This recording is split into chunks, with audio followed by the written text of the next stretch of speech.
can't stop all the rattles, can you?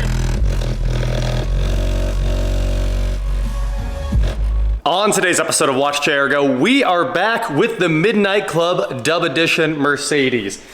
And we're back in the shop, so it made it all the way home.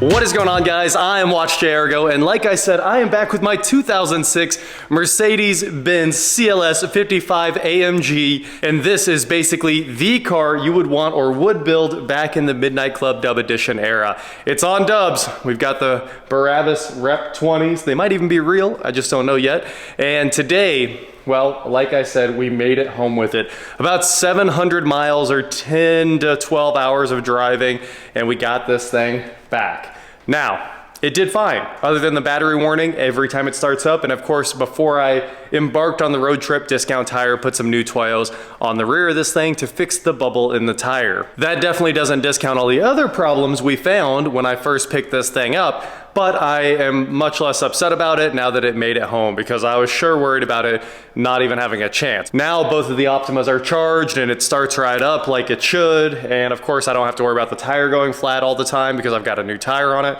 It is really weird though, because the tires were actually not even old. They're all from 2021 and late 2021.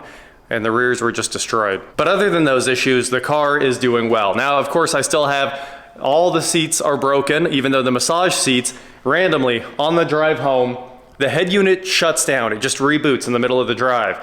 And as soon as that happened, the seats came back. How weird is that? I have no idea what was going on there, but the dynamic seats came back, so when I would go through a corner, you know, the seat bolsters actually come out and grab you on this. When dynamic's on, basically whichever way you're turning, the seat bolster comes out with like a big wing and supports you in the opposite direction of the turn, so you get pushed out of the turn, so you're sitting level instead of, you know, kind of sliding in the seat or something like that. The seat pushes you up and just kind of holds you right where you need to be, and then after you get out of the turn, you just feel the wing kind of release. Although it's a little problematic if you're just going really fast, it just squeezes you tighter and tighter and tighter. And after you've made like a pull to a big mile-an-hour number, the seat doesn't let go. So eventually you have to shut dynamic off and then turn it back on, and it resets like the whole process there. It does have massage seats too, but the heated and cooled seats are still not working. In fact, the entire center control panel is still not working. So we have a bunch of things we can fix here on the CLS55. This rolling arch of a car. Of course, that fuse where they ruined something in the electrical system while they were airing up the tires. While I was sitting there, I've got that 5 amp fuse right there. So we're gonna pull this cover back off of here, which I think you can just pop from the bottom instead of getting a trim tool out. All right, I got it started. There it goes. Okay. You can actually see a bunch of the wiring for the system in here. These are those old school, like Monster Cable used to do this. They would twist the wires together from the factory. This should be the supply to the tweeters right there. But honestly, you know, it's all fancy wire. It looks really nice. And that 5 amp fuse for the cigar should be this one right here. One cool thing about the Mercedes is they include a map of fuses in the front there. So I think this map has a part number, which is also hilarious. But you open this thing up, and information page for fuses, and you really have to hope it's not gone if you need it for your car. I also don't think any of these fuses are blown, and also some of them are incorrect. I think they've upsized. That one should be a 7.5 and it's a 15. But we're just gonna put the cigar fuse back for now and see what happens when we restart the car. Maybe we get the control panel back, or maybe it breaks all the electronics. Who knows? We'll get back to troubleshooting my CLS55 here in just a moment, but first I need to take a second to tell you about the sponsor of today's video, Aura. Have you ever jumped on Google and Googled your own name? Well, if you have, like me, you'll probably find there's way too much information out there. In fact, the other day, I didn't know somebody's birthday, and it turns out you could just Google their name and know what their birth date is accurately in just a few moments. Well, Aura is here to help you change all of that. Data brokers sell your information to scammers, spammers, and anyone else who may want to target you. In fact, all of your personal information is probably out there and up for grabs. Your full name, your health records, email address, phone numbers, Everything that anybody could possibly want to know about you, it probably exists somewhere on the internet. So Aura reaches out to those data brokers and automatically sends opt-out requests to them to get your information delisted from those websites where people can easily search for that information. In fact, I'm using Aura to do just that as well. I've had too many people show up at my properties, you know, call me out of the blue. So I definitely use Aura myself to get all my information off of those websites, so it's much harder to find. Aura is always on the clock doing the hard work, so I can focus on other tasks while having peace of mind. I value my privacy and I value yours, so hit the link in the description below or head on over to aura.com/JRGo to start your 2-week free trial today and protect your privacy. Huge thank you to Aura for sponsoring today's video. Now, back to the CLS55. So if we look at the driver's side fuse box here, the map has a perfect little representation of that fuse box, which is really cool. You can see 31 is a 5 amp, and this 5 amp corresponds to seat heating, passenger, driver, cigar, which is the one that obviously we pulled to fix the thing. And when we pulled the cigarette lighter fuse, the cigar lighter fuse, everything started working, which doesn't make any sense. Like my radar detector works right now. You can see it's plugged in, even though there's no fuse in here. So quite a few things use 31 from what I can tell. But let's plug it back in and see what happens. The moment of truth here. Will it come back to life? All right. I hate that these have locking tabs. They make it a real pain to get these fuses in and out in a hurry. Here we go. Oh.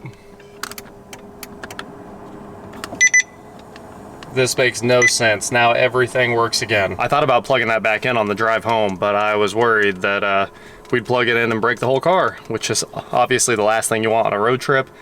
I have no idea why that just happened. Well, now that we know that works, let's head back to the trunk and see why the sub amp's not on. Power trunk! So sick.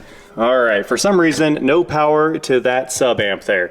Now, there's a crazy story about this car. I'm gonna fill you guys in on all of that as we keep working on this thing. But first, we need to get this acrylic wall out. Look how nice it is. That is like machined and polished aluminum. The Mercedes logo is Alcantara. It's just, it's perfection. Like, you don't get systems built like this without spending wild money. And guess what? I found out this system cost nearly double what I paid for the car. So it is perfection, done by a crazy talented shop in Scottsdale, Arizona, which tells you everything you need to know. All the richest people in the world pretty much live in Scottsdale. So they spent, you know, it was a no expense spared build. And today we're gonna dig into it a little bit and see why it's kind of stopped working over the years. Probably because people have been in here messing with it. We might not even have to get the box out of this thing to troubleshoot this amplifier. I figured I'd start at the power side because it's a lot easier than getting into the enclosure. Because this is, I mean, it's clearly 3/4 or 1 inch acrylic. It is some ultra heavy stuff. I'm sure this box weighs probably close to 1,000 pounds, of course. So if I can avoid taking it apart, I would love to do that. So I figured I'd jump in here with the meter real quick and try to find some answers. So let's get ourselves a ground here. We'll set that one on top of that battery. Maybe we can get it to stay. Stay. All right. We have 11.9 volts at the battery, and then we'll start here. Nothing, there's no fuse in there. I think that's it. It's dead. 0.12 volts over here. 12 volts over here, 12 volts, and this is a different fuse too. I don't know what's going on with that. So let's get this cover off this little junction box here, this distribution block, and check the other side. We should have 12 volts everywhere there. There we go, 11.9, 11.9, nothing. All right, so I think this is either, I think that's an A&L fuse, which I don't have in stock, but I know a place that does. Let's pull that fuse out. We'll play fuse swap-a-roo first and see what happens and go from there. So I had to pull all the power from the audio system because it kept sparking, which makes 0 sense. I have no idea how that was possible. But I pulled the power from there, which feeds the distribution block right there down to these 4 gauges, and then pulled out this fuse. This is a 100 amp, and that's gotta be A&L, right? So I need to find one of these, but that's a 100 amp fuse that's blown. So that is very bad news. I'm gonna play fuse swapperoo, but I'm pretty sure it's just gonna lead to an instantly blown fuse. There must be a dead short or something going on with this cable here. Or that amplifier, not sure what's up with that. All right, I got another fuse out. It looks like the 600.4 amps are fed by just normal 60 amp fuses, and then the 500.1 mono block that's running the subs, that one's fed by that 100 amp. So before we just throw a fuse at it real quick, I'm gonna look for a short to ground. I don't think we're gonna find that. It wouldn't make much sense unless like the cable was just rubbed through. So it's always possible. You never know what you're gonna run into, but let's start checking. So we've got the meter on beep. Everybody knows you're not troubleshooting unless the meter's on beep. There's your beep. This is the 500 watt amp.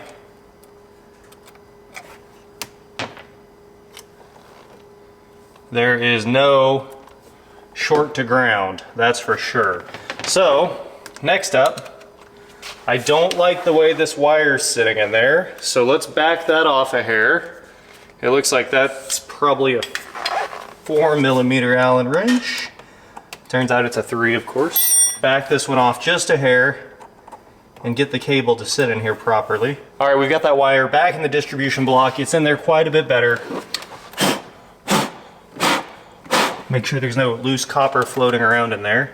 And it's time to throw this fuse in here. So let's see if we can make the sub amp turn on. If it's, I mean, we could get lucky and it was actually a blown fuse, but that usually doesn't happen. I don't see why the fuse would have blown for no reason. I mean, that's rule number 1 of fuses. All right, here we go. This is the part I'm most nervous about because there'll probably be a big pop when I hook this thing up. And it might be the fuse. It turned on! You know, the other thing that's weird about this is the remote bass controls don't seem to be working. Obviously one of them is probably the subwoofer, but why are there 2 of them? That's what I don't really understand here. And also there should be a Rockford 360-2 processor in the back of this thing. And let's take a second to talk about why I know how this all came to be. So, this thing was bought by the CEO of some big company in Scottsdale, and he wanted a little system. So they did a little system. I think they did 1 set of power components in the front door, a set of power components in the rear doors, and then they did like 2 10-inch powers. I think it was actually these 10-inch powers right here. And it was a nice, simple little system for the CEO to have a little bit better audio for the car. And then, of course, we figured out that it had the Brabus lowering module, and it was on Lorenzer or something wheels. Lowenstars, actually. It was something better than Lorenzer.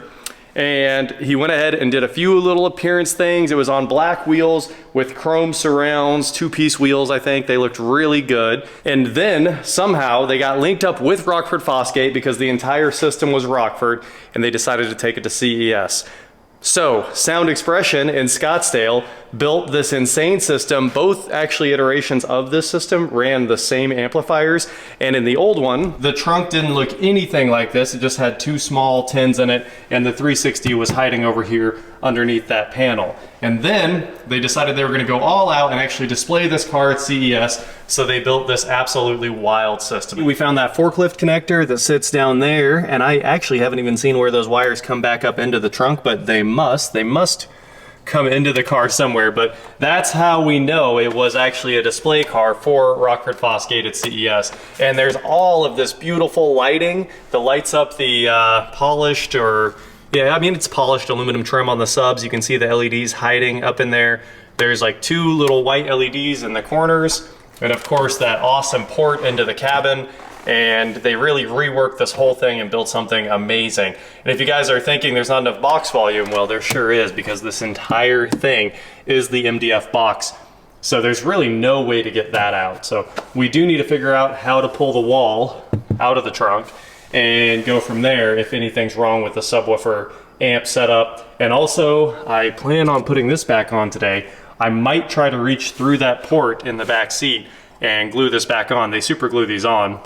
So I went and grabbed some gel super glue, and we might be able to just get that set back in place without pulling this whole box apart. And if that thing had the dust cap, it would keep it from doing that, you know, the farting noise subwoofers make when they're pushing air back through a hole like that. So now that this is set back up, I guess it's time for us to demo it with some music and see if the fuse blows. And we just got answers to a lot more of what's going on with the system in this. When Sound Expression built it, they used the factory head unit, which was probably completely fine. I don't see why anyone would have ever changed it. I know that the owner had put in an iPod module, so it had Bluetooth, it had an aux in, it was completely set up, factory navigation, it all worked. And then somebody came in and put in that Kenwood Exelon probably pretty recently, and to make that work, what they did was take the 360 out and probably just put in a whole bunch of female to female RCA adapters. Because this is a super high end, all the RCAs combined into one cable. You can see it says sub, rear, and front.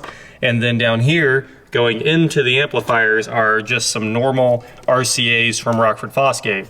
So I think this went to the processor, and then instead of using the processor, which would have been ideal, they just went ahead and unplugged it and bypassed the whole thing with some female to females. That's probably what that giant bundle of wire right there is. Other things that are cool about this though are these panels. So they took the factory panels, and to fill them in, they used MDF and profiled it with a router and everything, and made new filler panels with little sheets of MDF and stuff like that, just so everything would look 100% factory, but delete the factory door right here that let you access the DVD slot for the car's navigation. How crazy is this? I mean, this is top tier work. Unfortunately, it's been modified a bunch, and I kind of wish it would have had a processor in it still. I honestly wanted to take the 360 out because it's super old, the 362, which is what this is on. Super, super old, but a hero product from when I was a kid. I remember when that DSP came out, and I was like, ah, so cool. And then the 363 came out and was discontinued, and now they're on the DSR, which is CAN bus integration and all of the processor functions built into one thing. So I guess we're gonna put this panel back now that we know what's going on behind it and how it's all hooked up, and go listen to some music. All right guys, here we go. You can finally hear the system in this car. I have turned the subwoofers all the way down on the bass control, and over here in the EQ I have the subwoofer level set to 0, because if it's not set to 0, you can't really live inside this thing. It's rough. Also, I was wrong about that 500 watt amp that runs the subs. It's the 1500 watt amp that runs the subs. That's why it has a 100 amp fuse. I can make the snare hit. Here it is.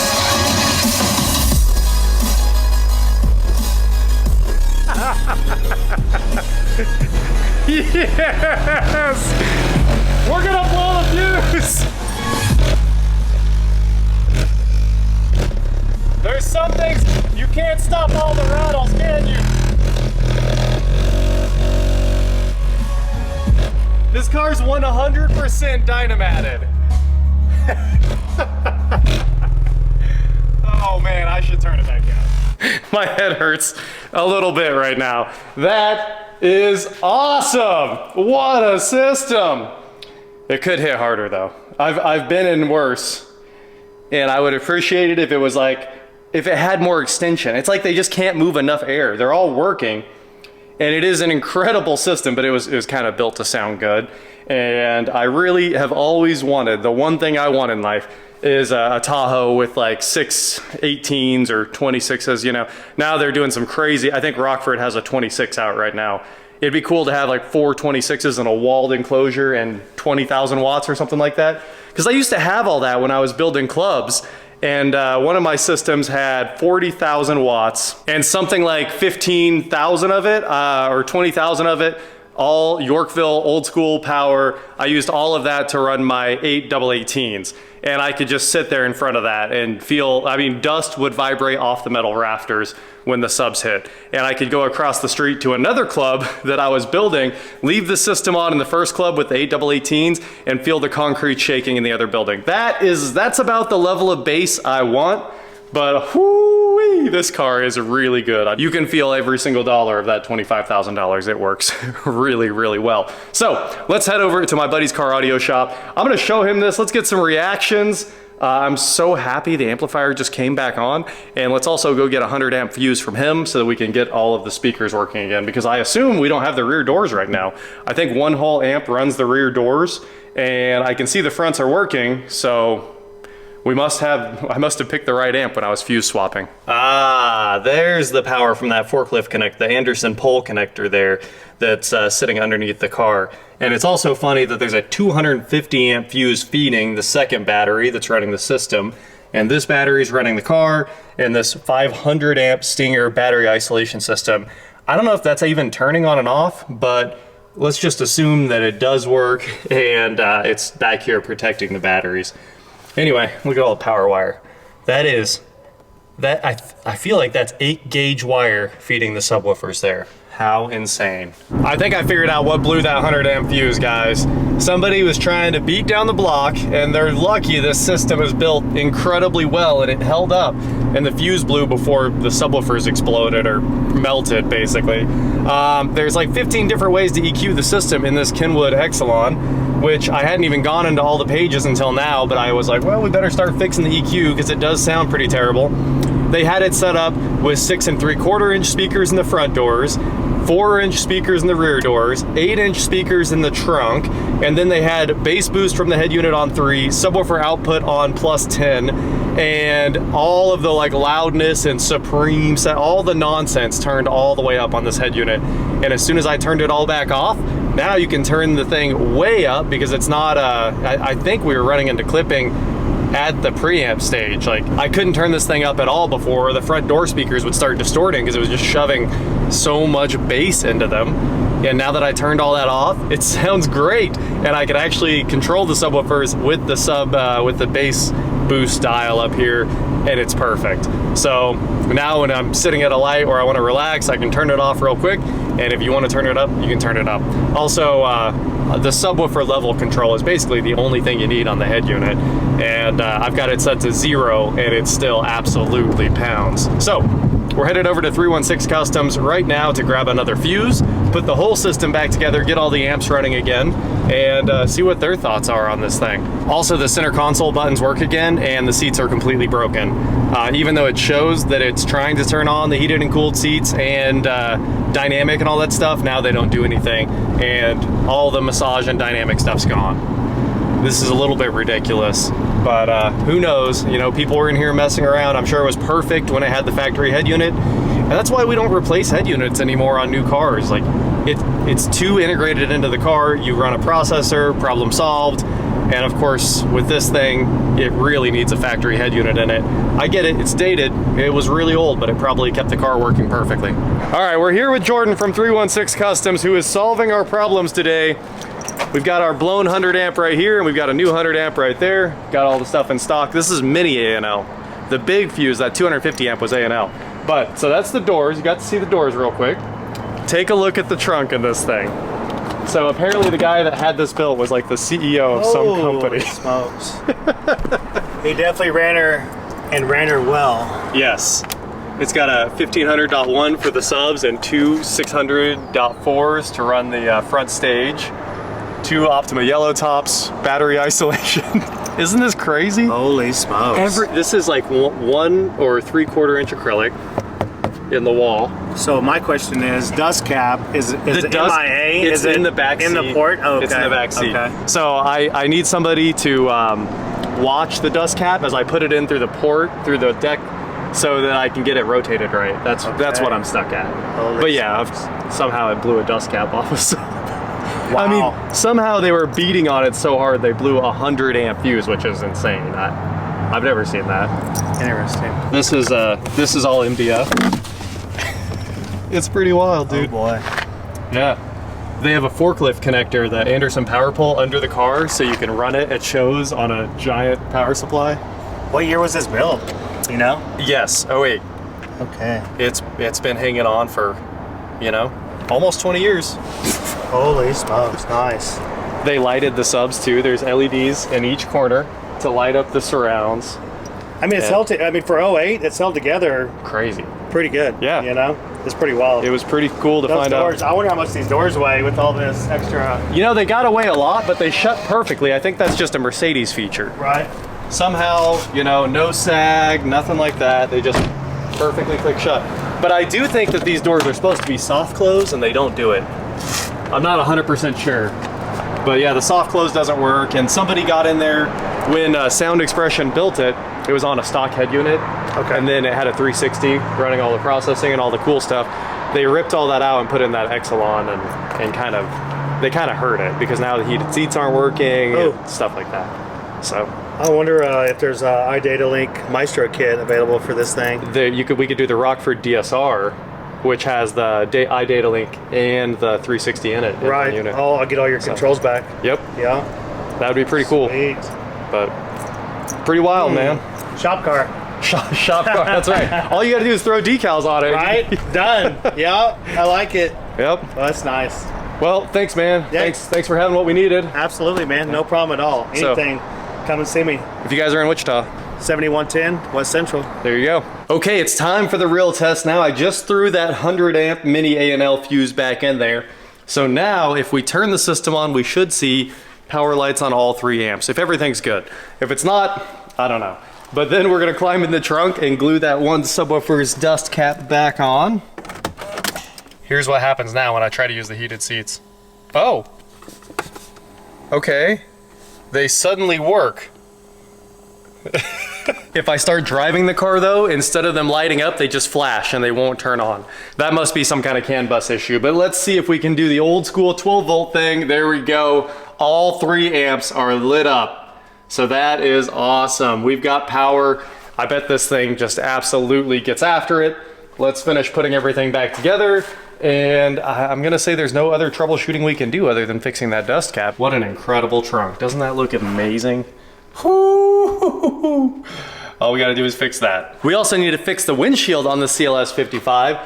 There is a big bullseye right there, and if you guys know anything about big systems, well, once you turn them up, they're really good at blowing windshields apart. Like they'll flex the windshield so much it will explode. This one probably isn't going to hit that hard, but it's moving a ton of air, and I don't want to lose this factory windshield. It had that chip in it the day I picked it up, of course. So O'Reilly's has the Rain-X kit in stock now, which is amazing. It's over on the wiper aisle, not over where the other kit's at, the kit that I detest. You know, there's a different brand, and it's the worst thing you've ever used. This one is amazing. We're gonna save this windshield, so let's get to it.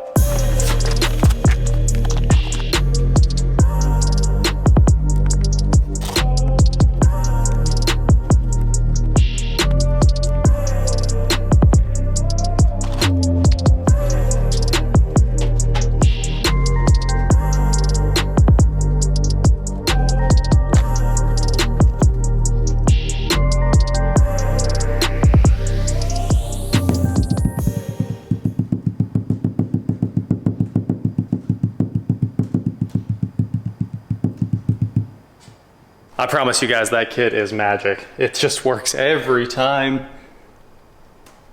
I can see one hint of that bullseye, and it's, I mean, I'm gonna put a little more resin in, run it one more time, it'll be perfect. Love it. Just keeps, I mean, this must be $1,000 piece of glass. Saved it. It always looks like a pimple-faced kid when I do my resin repairs on these things. I just go find every single little chip, pit, anything there is where the glass isn't perfect, and I just put like a big dot of resin, slap one of these strips on here, and then we'll take it outside, let the sun cure it, and then after we razor blade it all, it should be perfect again. And of course, the original giant bullseye you guys saw, it's one of those little white dots right there. That's all that's left of it. How wild is that? And now with a little bit of help from a different type of resin, a little super glue gel control there, a little cyan acrylic, the sub is finished. So I might have been off by just a little bit. I tried to nail that, the alignment between the sub's little beauty ring and the sub, which, I mean, you could adjust them later. You could actually turn the sub and then put the beauty ring on. But I think I was off by just a hair. So that's how I aligned it. Yeah, it should have just been just a little tiny bit more. You can see the Rockford should sit level under the punch, and it's off by just that much. I did what I could. I set my phone right here as a mirror, and then I crawled in and I looked through the port and I set that thing in there super carefully, but that super glue gel sets up instantaneously, and I got it on, and of course I held it till it stuck because I didn't want it to move. and there was really no realigning it after that. So the trunk is done. I'm gonna wipe everything down with glass cleaner, all this acrylic real quick, and we're gonna pull this thing outside so the sun can set up that front resin there. And that's basically it. She's done. I'm not giving myself any credit for this one, but I got back in a minute ago. I moved the car outside, parked it for a minute, got back in the car, started it, and now I have cooled and massage seats. It's all working. Who knows? Maybe it'll quit again the next time I start it, but at the moment, it's all working. Jordan and I were talking about this car and we were like, you know, it costs like $50,000 to have a system like this built today. It's almost $10,000 just in hardware. Think about all the MDF and time and Alcantara and acrylic, just tons and tons of money to build a system like this. But now you guys know the story of, I guess, an old car that got used as a Rockford demo for a while. And I absolutely love the thing. It's crazy that it was $25,000 to build back in '08. And that, while, you know, it wasn't a crazy amount based on the price of the car, because this was about a $100,000 car back then. So 25 for a system, it's not insane, let's be honest. But 25 for a system today in a car where I paid almost half of that for the whole thing, that is crazy. So it's been a great car so far. I've got it all straightened out. Literally everything's working. The windshield's fixed. All of the system's working. All the seats are working. It's all working, except for the blower motor, I guess. That's like the last thing I could possibly fix on this car. So that is it for today, guys. Thank you so much for watching. Don't forget to head on over to shop.WatchJRGo.com for cool shirts, not like this. And please like, share, subscribe, do whatever you want to do. And I will talk to you next time. I took everybody out for demos in this thing, and we've all been having an absolute blast listening to this system. I mean, it rips. 410s it's a setup, guys. About 3,000 to 4,000 watts and 410s. It's a good place to be. So I took Gabe out in it, took Kelly out in it, Eric, Jake, Elliot. Everybody has pretty much been out in this car today, just listening to the system, keeping that Dolph on repeat all day long. I mean, this thing's really good. And also the Airmatic is amazing. Look how it's like 3 inches of lift when I hit the vehicle lift button. So I can get in and out of the driveway here with no problem, and then hop back out on the road, hit the button, and it sits just perfect. The fender is like just clearing the tire. It's the perfect, just kind of roll around and beat down the block car. Definitely one of the nicest cars beating down the block, that's for sure.